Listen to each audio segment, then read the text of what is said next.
Here is your instructions video for this chart. I just want to start by saying that this chart is fairly challenging.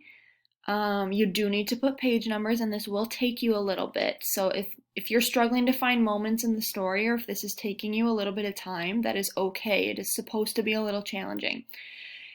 Think of this as our other essays, like you're doing the legwork here, the prep work, and then you will use this to write your essays, and it will be a lot easier because you have specific data points from the story already laid out.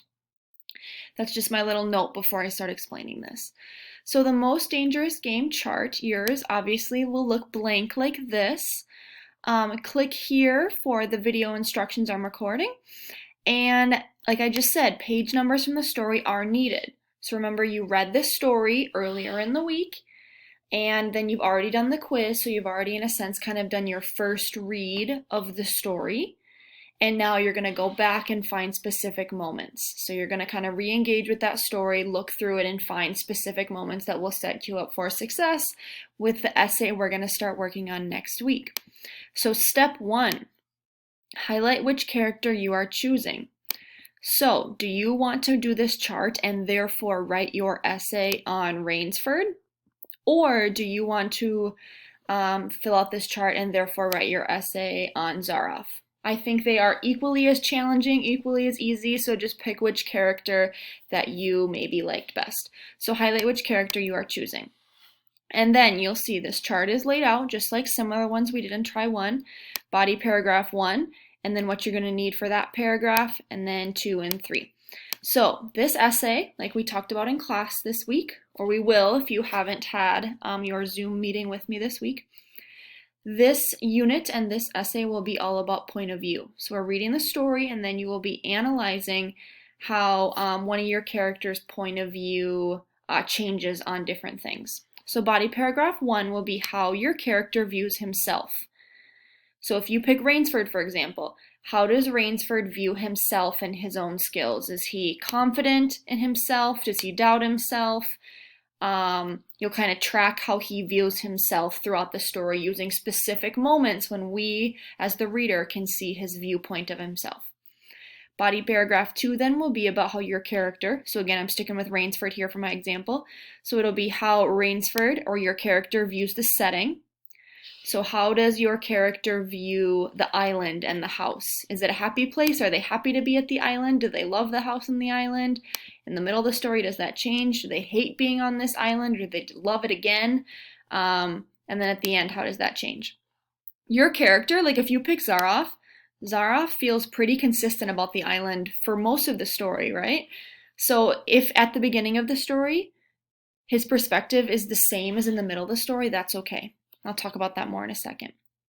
And then body paragraph 3 is how your character views the other main character. So how Rainsford views Zaroff. Does he like him at first? How does that change? Does he dislike him? So forth. Or how does Zaroff view Rainsford? Does Zaroff view Rainsford as an equal, as a prey, as a friend? Like how does that happen and how does that change? So I did a little example for you, and again, this is challenging and we will go over this in class. This video is just kind of like bonus instructions, but please reach out to me if you have questions. But I did an example here for Rainsford and Zaroff. Remember, you're only going to pick one character. I just wanted to make sure that people who pick Rainsford had an example and people who picked Zaroff had an example. So remember, body paragraph 1 is how your character views himself. So you need to find 3 moments from the story that show your character's perspective of himself. So here is an example of Rainsford from the beginning of the story.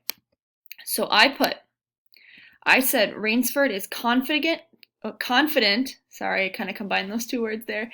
I said that Rainsford is confident and arrogant in himself. So that's kind of what I'm saying his perspective of himself was. And then my data point, this is the most important part, the moment from the story that kind of proved to me that that was his perspective.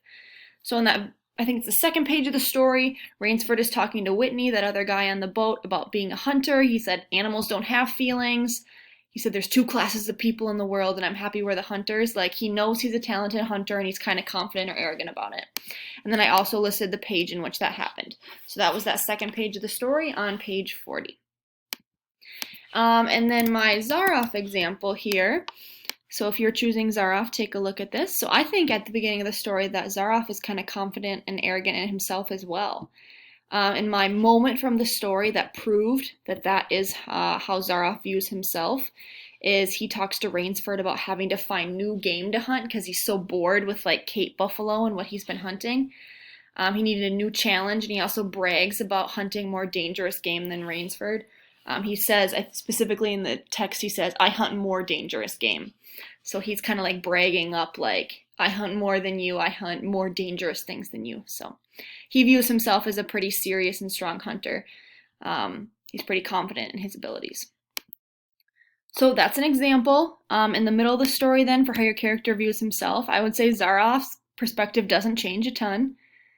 Zaroff's perspective stays pretty consistent. He thinks he is a great hunter, and he's going to prove it.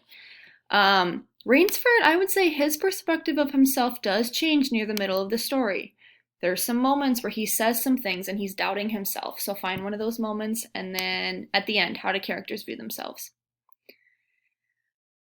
For the setting, I don't think this one is as challenging. I think that body paragraph 1, how your character views himself, is the most challenging part of this chart. So how does your character view the setting? So when Rainsford first arrives on this island, how does he view the island after almost drowning?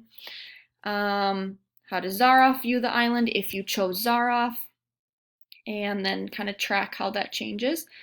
And then for body paragraph 3, how does your character view the other character? So if you pick Rainsford, how does Rainsford view Zaroff? And how does Zaroff view Rainsford?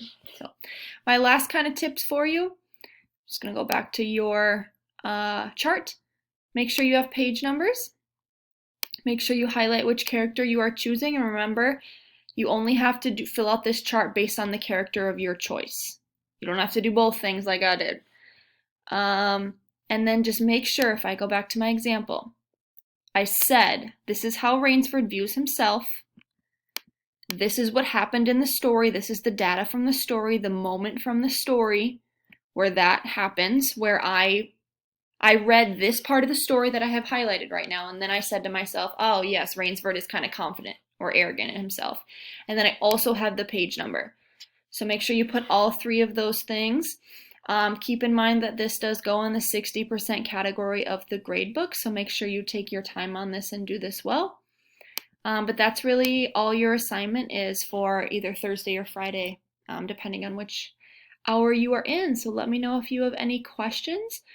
But get this done, get this submitted, and have a great weekend.